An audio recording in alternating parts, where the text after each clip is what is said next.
Welcome back to south homely tiffins. ఈరోజు ఏంటంటే video cloud kitchen మనం పెట్టొచ్చా?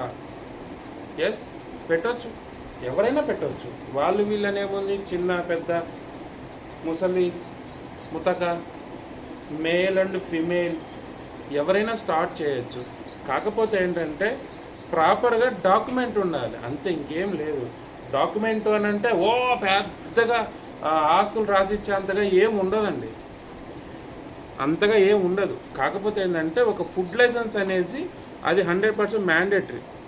ఫుడ్ లైసెన్స్ ఒకటి పెట్టుకొని మనము రిజిస్టర్ చేసుకొని 100% అదే ఫుడ్ లైసెన్స్ తోటి మనము స్విగ్గీ జొమాటోలో ఆన్ బోర్డ్ అవ్వచ్చు. వాళ్ళు అడిగేది కూడా అదే, బాబు మీ ఫుడ్ తింటున్నాము, మరి నీ ఫుడ్ నువ్వు అమ్ముకుంటున్నావు కదా ఆన్లైన్లో, మరి నువ్వు ఆన్లైన్లో అమ్ముకుంటున్నావు కాబట్టి నీకు లైసెన్స్ అంటే ఒకటి ఉండాలి కదా అని కంపెనీ అడుగుతుంది. అందుకోసమే ఫుడ్ లైసెన్స్ అనమాట. సో ఆ ఫుడ్ లైసెన్స్ అనేది మనము చేసుకోవాలి. అది బయట అయినా చేస్తారు, లేదా నేనైనా చేస్తాను. తర్వాత ఏంటంటే లైసెన్స్ వచ్చిన తర్వాత అప్పుడు మనము స్విగ్గీకి జొమాటోకి టైఅప్ అవుతాం అన్నమాట. స్విగ్గీకి జొమాటోకి అండ్ మ్యాజిక్ పిన్కి కూడా మనము టైఅప్ అవుతాం. నెక్స్ట్ ఇంకొకటి ఏంటంటే ఎవరైనా చేయొచ్చా? ఎవరైనా చేయొచ్చు, ఎవరైనా చేయొచ్చు. దీనికి ఏస్తో సంబంధం లేదండి, ఏస్తో సంబంధం లేదు. పైగా ఇప్పుడు ఏ వచ్చిన నుంచి ఐటీ ఉద్యోగాలు చాలా వరకు వెళ్ళిపోతున్నాయి. సో వీలైనంత తొందరగా నాకు తెలిసింది ఏంటి, నేను చేసింది ఏంటి అని అంటే తొందరగా బిజినెస్ అనేది స్టార్ట్ చేసుకోవాలి. బిజినెస్ అంటే దీనికి లక్షలేం కావండి, 100% చెప్తున్నా, లక్షలు ఏం కావు, తక్కువ రేట్లోనే అయిపోతుంది. మహా అంటే ఒక 15,000 20,000తోనే స్టార్ట్ చేయొచ్చు మనం. పెద్ద ఖర్చేం కాదు ఇది. చేయండి, ఆలోచించండి, స్టార్ట్ చేసుకోండి. ఇప్పుడు ఉద్యోగాలు పోతున్నాయి, ఏడుకొస్తారు? మనం రోడ్ల మీదకి అయితే రాలేం కదా. సో మనం స్టార్ట్ చేసుకోవాలి, ఏదో ఒకటి స్టార్ట్ చేసుకోవాలి. ఇవాళ చేస్తా, రేపు చేస్తా, ఎల్లుండి చేస్తా, పోతూనే ఉంటుంది టైము. 100% టైం పోతూనే ఉంటుంది. అట్లా టైం పోయే వీడికి వచ్చా ఇప్పటికి. సో టైం వేస్ట్ చేసుకోకండి, 100% స్టార్ట్ చేసుకోండి. నా వీడియోస్ చూస్తుండండి. నేను డైలీ ఒక అప్డేట్ ఇస్తాను. అండ్ కిచెన్లో ఏమేమి చేసుకోవాలి, ఎలా పెట్టుకోవాలి, ఇది చెప్పాలంటే మీకు ఒక చిన్న స్టోరీ చెప్తా. ఒక వైఫ్ అండ్ హస్బెండ్ స్టోరీ. ఒక 2.5 సంవత్సరం క్రితం నా భార్యనే, ఎవరో కాదు, నా భార్యనే, మేము ఒక కంపెనీలో పనిచేసేవాళ్ళం. ఇది ఎందుకు చెప్తున్నా అంటే అర్థం కావాలా అని చెప్పి. ఈరోజు నేను ఎలా ఉన్నాను, ఇంతకుముందు ఎలా ఉన్నానో తెలియాలి కదా మీకు కూడా. తెలిస్తే మీరు కూడా కొంచెం బాగుపడతారు కదా, అందుకే చెప్తున్నా. సో ఒక 2.5 సంవత్సరం క్రితము ఇద్దరం డ్యూటీలు చేసుకునేవాళ్ళు. నా భార్య ఒక మంచి కంపెనీలో పనిచేసేది. కంపెనీ పేరు చెప్తే బాగోదు, అంటే నాకు కాదు, వాళ్ళకు బాగోదు. చెప్పుకునేకేమో పెద్ద కంపెనీ, కానీ నో మ్యాటర్, డబ్బులు సరిగ్గా ఇచ్చేవాళ్ళు కాదు, పైన ఉన్నవాళ్ళు దరిద్రమైన వాళ్ళు. సరే, ఇప్పుడు అది పక్కకు పెడితే డ్యూటీ చేసుకునేవాళ్ళు. ఒకరోజు ఏమైంది, నా భార్య ఉన్నట్టుండి ఇంటికి వచ్చేసింది. ఇంటికి వచ్చేస్తే నాకు ఫోన్ చేసింది, నేను ఇంటికి వచ్చేసాను అన్నది. అదేంటి ఇంకా నువ్వు టైం కాలేదు కదా, అప్పుడే వచ్చేసావు ఏంటంటే, లేదు కొంచెం హెల్త్ ఏం బాగాలేదు అన్నది. హెల్త్ ఏం బాగాలేదు అందుకే వచ్చేసాను నేను అన్నది. సరే, కానీ ఇప్పుడు వాళ్ళు లేడీస్, ఇప్పుడు మాకు బాగలేదు అన్నప్పుడు మనము నువ్వు చేయి డ్యూటీ అని అంటామా? కాదు కదా. సరే పర్లేదులే, ఉన్నీలే, ఏం కాదులే అని అన్నా. ఇంటికి వచ్చా, రాత్రి ఇంటికి వచ్చిన తర్వాత ఏమైంది అన్న, లేదు కొంచెం హెడ్ఏక్గా ఉంది అందుకే వచ్చేసినాను. సరే పోనీ, అయిపోయింది, వదిలేసిన. నెక్స్ట్ డే డ్యూటీకి పోవాలి కదా, పొద్దున్నే లేచి ఫోన్ అన్నది. ఏమి అన్నా, లేదు నాకు కొంచెం హెడ్ఏక్గానే ఉంది, ఈరోజు కూడా నేను పోను, నేను సెలవు తీసుకుంటా అన్నది. సరే కానీలే అన్న. అలాగా 3 రోజులు అయిపోయింది. 3 రోజులుగా డ్యూటీకే పోలేదు. 4వ రోజు నేను కూర్చోబెట్టి మాట్లాడడం కాదు, తను నన్ను కూర్చోబెట్టి మాట్లాడింది. ఏమని మాట్లాడిందో తెలుసా? నేను డ్యూటీ మానేశా, డ్యూటీ మానేసా, ఇంకా నేను డ్యూటీకి వెళ్ళను అన్నది. నేను షాక్ అయిపోయా, మామూలు షాక్ కాదు, గుండెట్ జారినట్టు అయింది. అరే నీ అమ్మ, ఇప్పుడు మనము, నాది లవ్ మ్యారేజ్ నాది ఎప్పుడు 2011లో పెళ్ళయింది నాకు. 2011 లవ్ మ్యారేజ్. ఇప్పుడు మనం ఇంట్లో వాళ్ళని కాదనుకొని వచ్చాము, మరి మనం బాగా బతుక్కోవాలి కదా, ఇబ్బంది లేకోకుండా. ఇప్పుడు కరెక్ట్గా మంచిగా జరిగే టైంలో నువ్వు ఇలా చేస్తే ఎంతవరకు బాగుంది, ఇది కరెక్ట్ కాదు అని అన్నా. కరెక్ట్ కాదు, నీకు కరెక్ట్ కాదు, ముందు నేను జరిగింది చెప్తా ఈయన అన్నది. సరే చెప్పు అన్న. ఇప్పుడు ఎక్కడైనా కానీ అండి, లేడీస్ వర్క్ చేస్తున్నారు అని అంటే తప్పుగా అనుకోకండి దయచేసి. చాలామంది మంచి వాళ్ళు కూడా ఉన్నారు, అలాగే చెడ్డ వాళ్ళు కూడా ఉన్నారు. వాళ్ళపై కనపడరు, లోపల చాలా ఉంటుంది. ఏం చెప్పింది, ఈ తిన మీద ఎవరు ఒక టీం లీడర్ అంట. ఆ టీం లీడరు మగోడిని పెట్టారు, అబ్బాయిని పెట్టారు. వీళ్ళు ఎంతమంది, ఒక 40 మంది ఉంటారు. వీళ్ళు ఒక 40 మంది ఉంటారు. ఆ 40 మందిలో తినొక్కతి. అయితే ఏదో కొంచెం మిస్బిహేవియర్గా మాట్లాడాడంట. మిస్బిహేవియర్గా మాట్లాడినందుకు నా భార్య వచ్చి ఇంట్లో బాధపడ్డది. ఇంట్లో బాధపడితే మళ్ళీ వాడు ఫోన్ చేసి మళ్ళీ ఏదో మాట్లాడాడంట. నేనేం మాట్లాడను, ఇంకొకసారి ఏం మాట్లాడను, నువ్వు డ్యూటీకి రా అని అన్నాడంట. ఎప్పుడు, నెక్స్ట్ డే డ్యూటీకి వీళ్ళు రిపోర్ట్ చేయాలి కదా. మళ్ళీ రిపోర్ట్ చేయకపోయేసరికి ఇంకా మనకు అర్థమైపోయింది సీను. ఓ వీళ్ళు ఏదో ప్లాన్లో ఉన్నట్టున్నారు అనుకోండి. డ్యూటీకి పోలా, మళ్ళీ ఫోన్ చేసి అడిగాడు, రా ఏం కాదులే రా అని అంటే ఇంకా నేను రానని చెప్పేసింది. అలాగా ఆడవాళ్ళు ఉన్నారు అని అంటే పైన మగవాళ్ళు ఏదో ఒకటి అంటారండి. అట్లని చెప్పి మగవాళ్ళు అందరూ మంచోళ్ళని కాదు, చెడ్డోళ్ళని కాదు నేను అనేది. కొంతమంది మంచోళ్ళు ఉంటారు. ఇప్పుడు చెడ్డగా చెప్పా కదా నీకు, ఏమని, ఇట్లా పైన ఉన్నవాడు కొంచెం మిస్బిహేవ్ చేశాడని చెప్పేసి మూడో రోజు డైరెక్ట్గా ఆ ఎవరైతే పైన ఓనర్ ఉన్నారో ఆయనే ఫోన్ చేశారు డైరెక్ట్గా. ఆయన సెంట్రల్ ఆఫీస్ వచ్చేసి బాంబేలో ఉంటుంది. వాళ్ళే కాల్ చేసి ఏం జరిగిందమ్మా అని అడిగి అంటే, ఇలా జరిగింది సార్, ఇలా చేశారు, ఇలా మిస్బిహేవ్ చేస్తున్నాడు, మాట్లాడుతున్నాడు, మాకు పడలేదు, అందుకని నేను వచ్చేసాను. అందరూ లేడీస్ ఏమో నాకు తెలియదు సార్. ఇప్పుడు ఆల్రెడీ ఇదివరకు కూడా ఒక కంప్లైంట్ అతని మీద ఉంది, అయినా సరే నేను ఏదో మా బతుకు కోసం మేము చేసుకుంటున్నాము, మా పొట్టకోట కోసం అనేసి చెప్తే, అయ్యో తల్లి ఎందుకు నువ్వు అంత బాధపడతావు, అసలు నాకు తెలియదమ్మా, ఆఫీస్లో ఇంత జరుగుతుందో నాకు అసలే తెలియదని చెప్పేసి అతను ఏం చేశాడు, వెంటనే పీకేసినాడు. చూసారా, అదే చెప్తుండేది. ఇప్పుడు ఒక మంచి ఉంటుంది, ఒక చెడు ఉంటుంది. ఇక్కడ మిస్బిహేవ్ చేసింది ఒక మగోళ్ళు, అక్కడ మంచి చేసింది ఒక మగోళ్ళే. అట్లా ఎవరిని మంచి అనలేము, ఎవరిని చెడ్డ అనలేము, ఎవరి లైన్ వాళ్ళదే. తర్వాత ఏంటి, నాకు చెప్పింది ఇట్లా మిస్బిహేవ్ చేశాడని. నేను అన్నా, పిచ్చిగాని పట్టిందా నీకు, అప్పుడెప్పుడో మాట్లాడితే ఇప్పుడు చెప్తున్నావేంది నువ్వు, పద ఫస్ట్ వెళ్ళి మాట్లాడదామన్నా. లేదు నువ్వు వెళ్తే గొడవ పడతావు అని అన్నది. సరే, అప్పుడు గొడవ పడతానో లేదో వదిలే, ఇప్పుడు గొడవ పడతా కదా, ఇప్పుడు చెప్పినావు కదా నువ్వు, ఇప్పుడు గొడవ పడతా, దాంట్లో ఏముంది అన్న.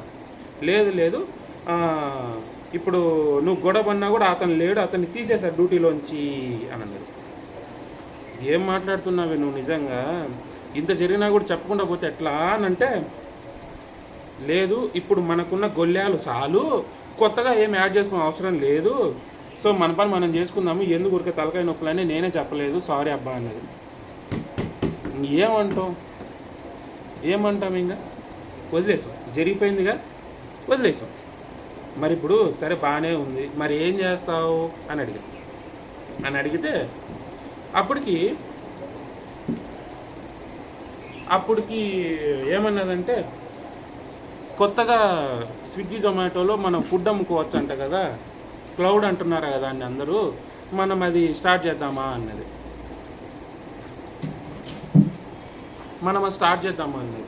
అంటే క్లౌడ్ అంటే ఏమో నాకు కూడా తెలియదు అన్న, ఎవరికి తెలియదు అప్పుడు ఫస్ట్లో. ఇప్పుడంటే క్లౌడ్ అంటే ఓ ఇది కిచెనా అని ఇప్పుడు అందరికీ తెలుస్తుంది, అప్పుడు ఎవరికి ఏం తెలిసేది కాదు.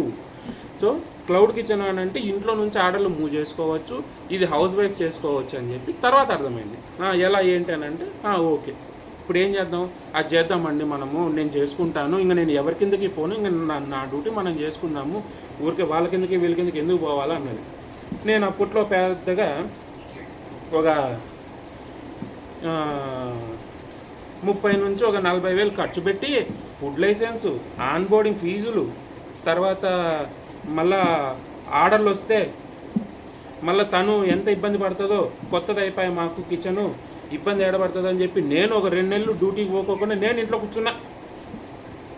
ఇంట్లోనే కూర్చున్నా. ఏదో పెద్దగా వచ్చేస్తారు ఆడలో, పెద్ద వర్షాలు గుడిపిచ్చేస్తాయి అన్నట్టుగా ఇంట్లోనే కూర్చున్నా. ఏం రాలా. రోజుకి 1-2 ఆర్డర్లు వచ్చేది, అంతకంటే ఎక్కువ ఏం కాదు. తర్వాత ఏమైంది, వద్దులే అబ్బాయి ఇట్లా కాదులేండి మనకు, ఇంకా డ్యూటీలే చేసుకుందని చెప్పేసి మళ్ళా అదే అనిపించింది. కానీ నా భార్య మాత్రం పట్టు వదలకుండా లాసో లాభమో, నష్టమో కష్టమో సుఖమో ఏదేమైనా నేను అదే చేస్తా, నేను ఒకరి కింద పోను, నాకు అవసరం లేదు, నాకింత అన్నం పెడతావా లేదా అని ఒకటే మాట మొగ మీద అన్నది. ఓ ఇదెక్కలొల్లిరా నాయన అనుకొని, సరే చేసుకోలే, నువ్వు చేసుకో, నేనే రోడ్డు మీద పోయి సంపాదించుకొస్తా, ఇంకా నాకు ఎట్లా తప్పదు కదా ఈ తిప్పలు అని అన్నా.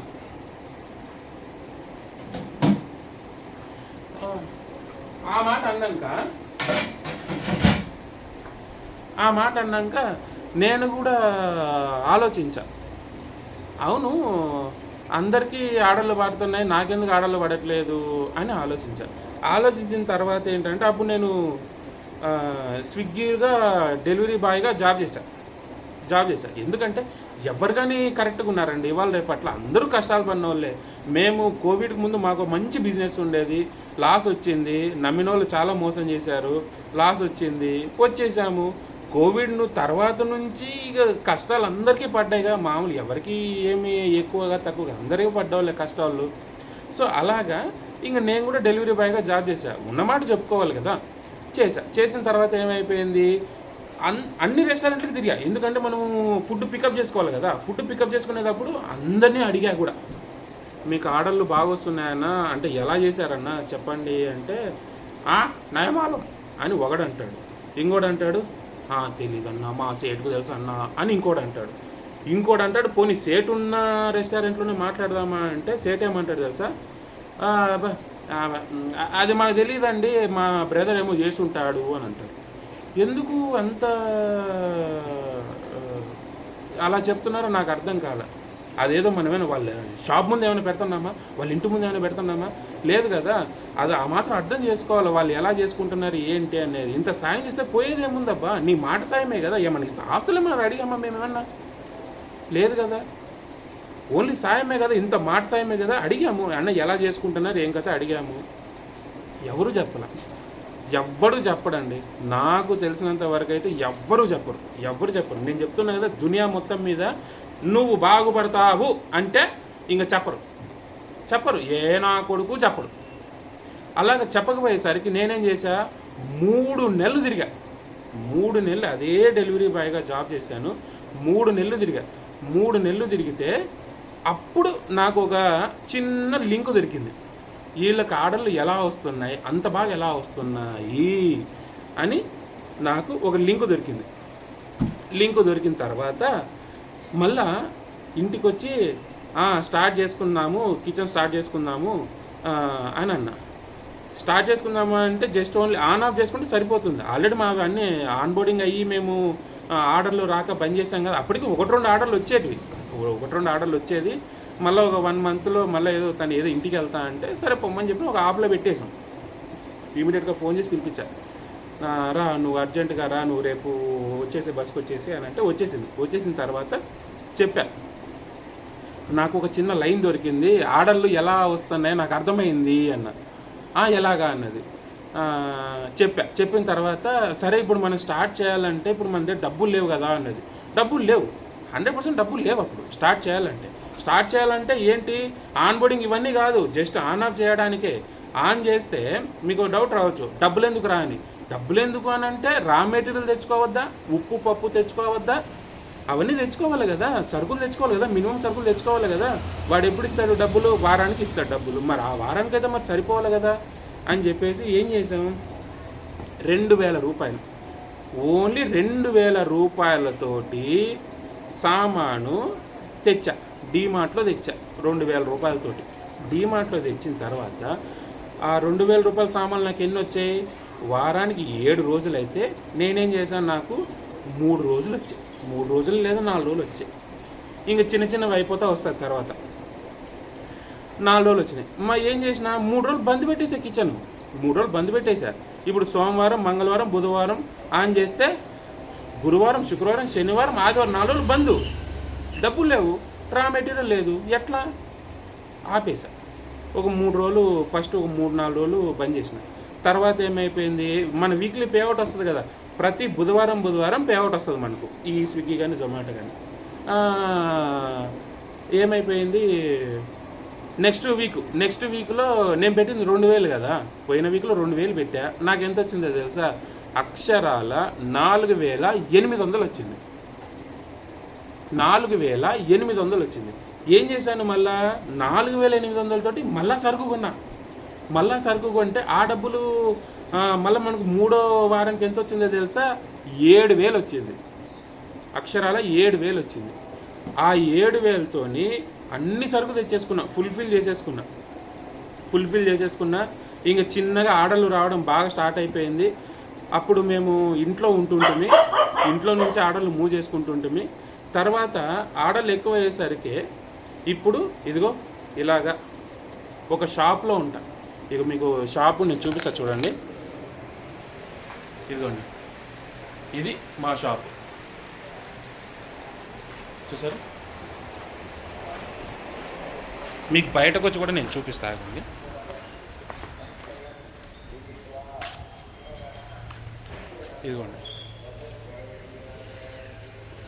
ఇదిగోండి షాప్. ఇది నా షాపు. చూసారా?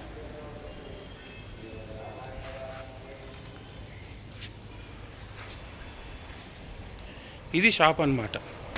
అంటే ఇదంతా మీకు ఎందుకు చూపిస్తున్నానంటే,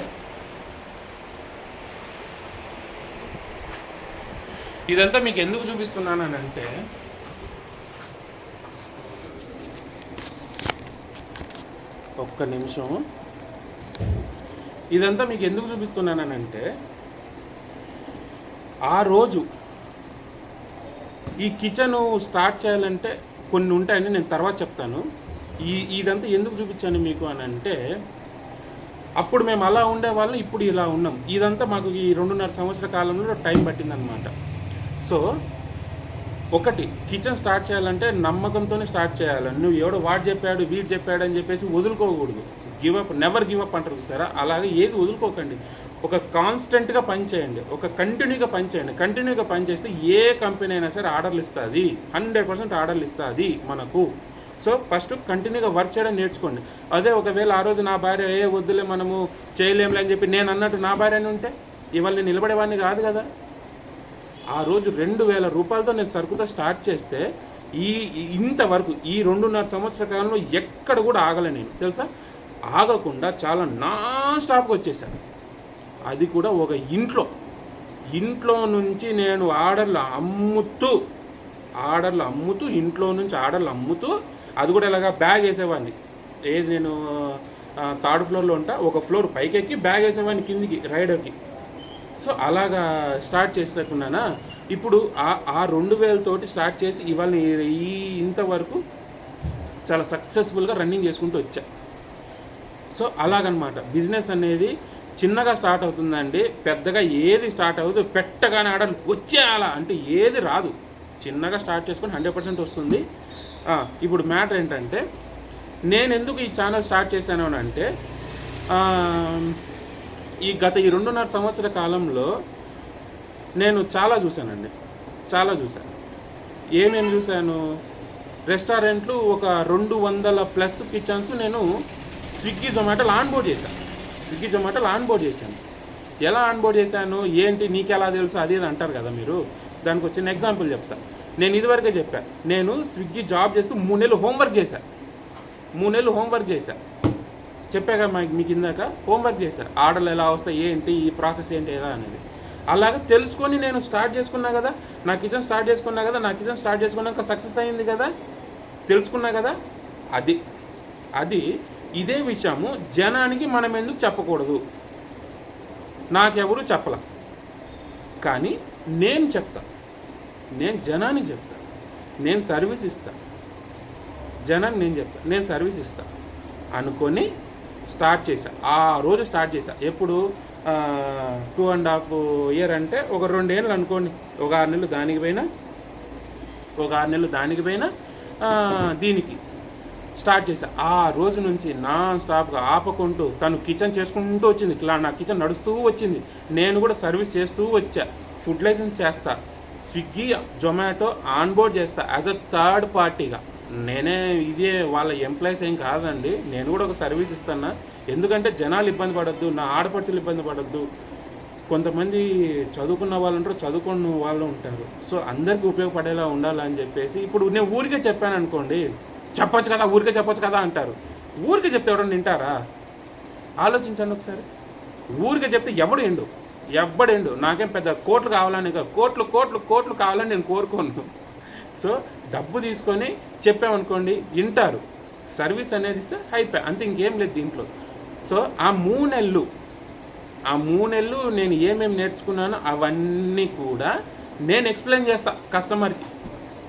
ప్రతి ఒక్కటి, బిజినెస్ ఎలా చేసుకోవాలి, లాగిన్ అవర్స్ ఎలా ఉండాలి, ప్రొఫైల్ మేనేజ్మెంట్ ఎలా ఉండాలి, మెనూ మేనేజ్మెంట్ ఎలా ఉండాలి, మనకి ఏ టైంలో ఎక్కువ ఆర్డర్లు వస్తాయి, ఏ టైంలో మనం ప్రోమో కోడ్ పెట్టాలి, ఏ టైంలో ప్రోమో కోడ్ పెట్టకూడదు, ఏ టైంలో యాడ్స్ రన్ చేయాలి. సో ఇవన్నీ. ఇంకొకటి ప్యాకింగ్ మెటీరియల్ కూడా విత్ క్వాంటిటీ తోటి చెప్తా, ఏమేమి కావాలి, ఇవన్నీ ఏం కావాలని చెప్పి చెప్తా. ఇది నేను ఇచ్చిన సర్వీస్. ఈ 2 నెలల సంవత్సర కాలంలో 200+ రెస్టారెంట్లు చాలామందిని చూసా. లాస్ పైన వాళ్ళు ఉన్నారు, లాప్ అయిన వాళ్ళు ఉన్నారు, చాలామంది ఉన్నారు. అందులో మీరు కూడా ఒకరు చేరొద్దు, మీరు కూడా ఒకరు పెట్టి లాస్ అవ్వద్దు, నష్టపోవద్దు. అందుకే నాకు చాలామంది అడుగుతున్నారు. ఏమని అడుగుతున్నారంటే, నా మీద ఉన్న కంప్లైంట్లు అవే. కంప్లైంట్ ఏం లేదు, మీరు బాగా చేస్తారండి, బట్ మీ టైం మాకు ఇవ్వట్లేదండి అంటారు. ఎంతమందికి ఇవ్వాలండి టైము? ఆలోచించండి. ఇప్పటికి 200+ చేసిన కిచెన్స్, 200+ చేసిన వాళ్ళు డైలీ ఎవరో రోజు మార్చి రోజు ఎల్లుండి డైలీ ఫోన్ కొడతారు. ఒక 20 నుంచి ఒక 30 మంది ఫోన్లు కొడతారు. 20 నుంచి 30 మంది ఫోన్లు కొడితే ఒకటి ఫోన్ ఒక 2 నిమిషాలు మాట్లాడి వదిలేస్తారా? లేదే. మాట్లాడినప్పుడల్లా 20 నిమిషాలు 30 నిమిషాలు మాట్లాడితే నేనైనా మాట్లాడాలి కదప్ప. నాకు ఓపిక ఉండాలి కదా, నాకంటూ ఫ్యామిలీ ఉంది, నాకంటూ సొంత కిచెన్ ఉంది కదా, నాకంటూ ఒక జాబ్ ఉంటుంది కదా. ఆలోచించండి. అందుకోసమే ఇది ఎవరికి ఇబ్బంది కాకుండా ఉండడానికే ఒక యూట్యూబ్ ఛానల్ స్టార్ట్ చేసేసి దాంట్లో ఆన్లైన్ కిచెన్ ఎలా ఉంటుంది, స్విగ్గీ ఆర్డర్లు ఎలా వస్తాయి, జొమాటో ఆర్డర్లు ఎలా వస్తాయి. సో నా లైఫ్ జర్నీ ఈ 2.5 సంవత్సర కాలంలో నేను ఏమేమి ఇబ్బందులు పడినాను, అవన్నీ ఎలా ఏంటివి. సో ఇవన్నీ రోజుకొకటి చెప్తా అనమాట. రోజుకొకటి చెప్పినప్పుడు ఏమైపోతుంది, మీకు అర్థమవుతుంది కదా, మీకు అర్థమవుతుంది. ఓ బిజినెస్ ఇలా స్టార్ట్ చేయొచ్చా, ఇలా స్టార్ట్ చేయకూడదా అని మీకు అర్థమవుతుంది. సో దాన్ని బట్టి ఏంటంటే మీరే డిసైడ్ చేసుకోండి. మీరు డిసైడ్ చేసుకొని బిజినెస్ అనేది స్టార్ట్ చేసుకోండి. సో ఎనీవే, మీకు ఏదైనా డౌట్స్ ఉంటే కన్నా నాకు కామెంట్ సెక్షన్లో కామెంట్ చేయండి. నేను అదే టాపిక్ మీద నేను వీడియో తీసి మీకు పెడతాను. ఓకేనా? Thank you.